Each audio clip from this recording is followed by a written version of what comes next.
আমন্ত্রণ জানাচ্ছি 1 মিনিটে আজকের বাংলাদেশে। সাথে আছি আমি তাসলিমা তিথি। মোদির সঙ্গে বৈঠক ফলপ্রসূ হয়েছে বলেছেন প্রধানমন্ত্রী। বাংলাদেশ ভারত 10 সমঝোতা স্মারক ও নথি সই।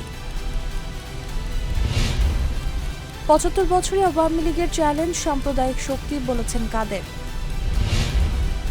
বাংলাদেশকে 10,500 কোটি টাকা ঋণ দিল বিশ্ব ব্যাংক।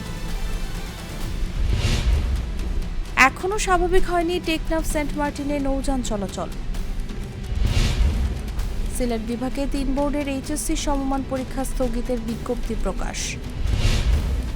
খালেদা জিয়ার অবস্থা ক্রিটিক্যাল জানিয়েছেন ফখরুল।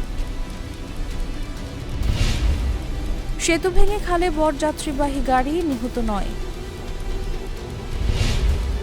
রাসেলস ভাইপার নিয়ে আতঙ্কিত না হওয়ার পরামর্শ পরিবেশ মন্ত্রণালয়ের। 3 বিভাগে ভারী, 5 বিভাগে হালকা বৃষ্টি হতে পারে। এখানেই শেষ করছি 1 মিনিটের আজকের বাংলাদেশ। ধন্যবাদ সবাইকে।